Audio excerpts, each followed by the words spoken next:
Hi guys! Welcome back to my channel.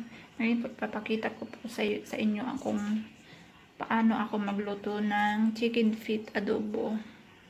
Una ko pong kailangan itong cooking oil, then garlic, then next onion, oyster sauce, and soy sauce. Tapos ito po ang pinaka pampalasa, pampaganang kumain, sili. Then ito po yung lulutuin kong chicken feet. Hindi po nawawala ang ginisa mix. So ngayon po ipapakita ko po sa inyo kung paano maggisa ng magluto ng chicken feet. Una po kasi ito po kasi ang ginagawa ko, ginigisa ko muna ang bawang at saka sibuyas. Para guys, samahan nyo ako pagluto. Ayan, may nakasalang na kawali.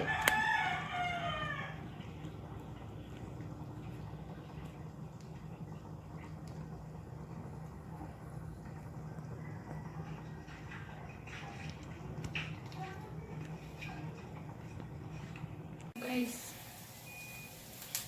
nagigisa na ako ng bawang.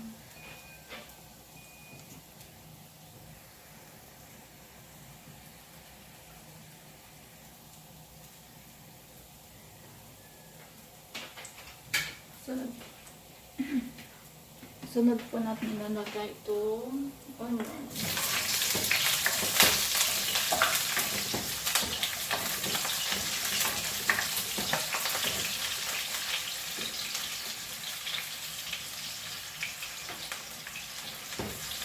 Papatuloy muna natin po yung sibuyas bago natin ilagay yung sunod yung chicken feet. Kasi mas masarap kasi yung mas malasa kasi ang luto mo pag talagang gisadong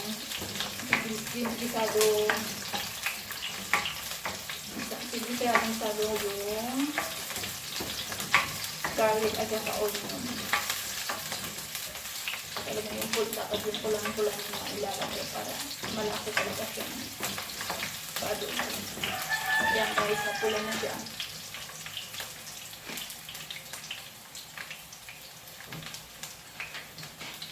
So next natin ilalagay itong chicken feet.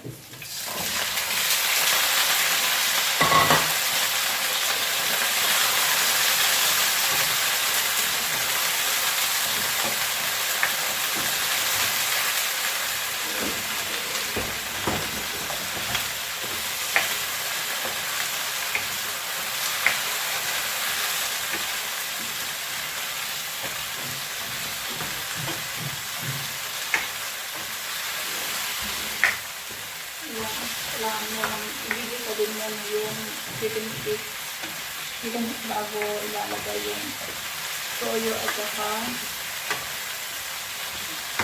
oyster sauce.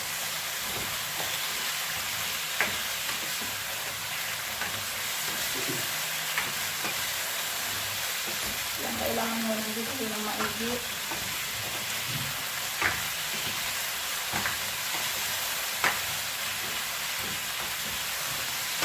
Para talagang malasa siya.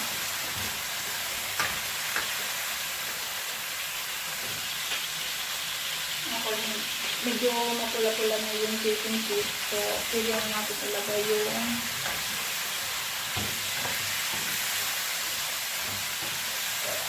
soy sauce.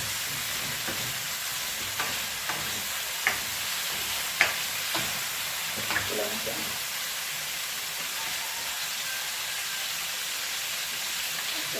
Mix na natin.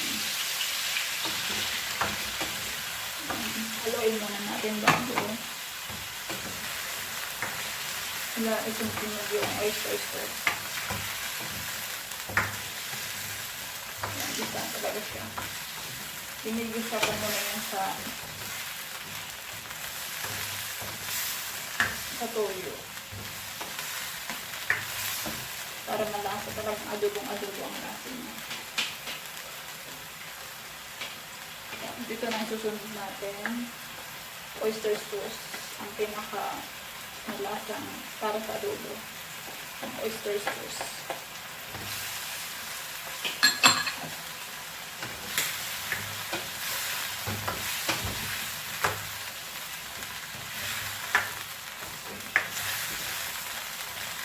Okay guys, isa na natin. Ito sa natin itong pinisa mix.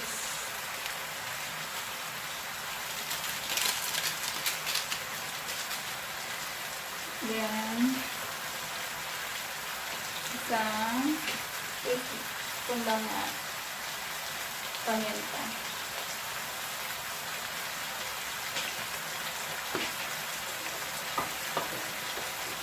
Mamaya na natin lalagyan ng sopa. Inalis ako na.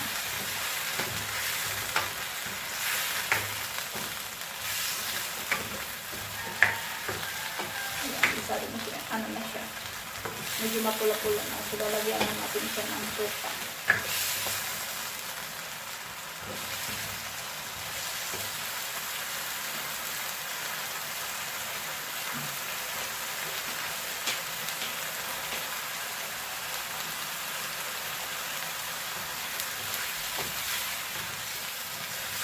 Para paksin itong medyo matin-atin.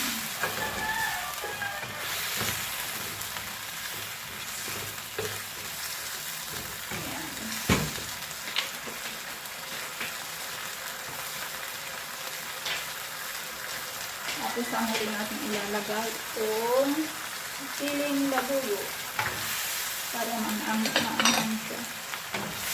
Ito kasi sa adobo yung medyo malapot-lapot, tapos hindi gaan yung masabaw.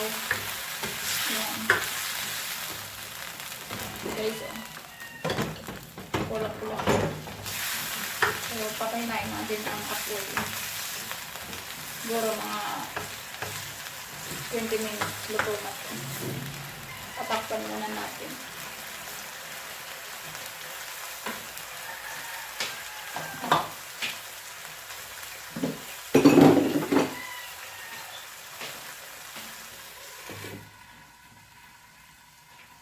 Yan. Kuluin natin ang pinanahan ko na yung apoy. Mga 15 to 20 minutes. Okay na siya.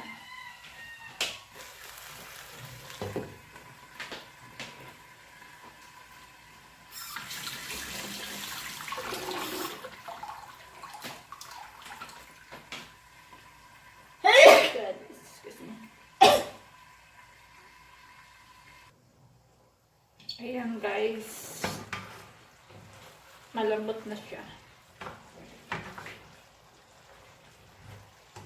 So, pamatay na natin ang apoy kasi luto na siya.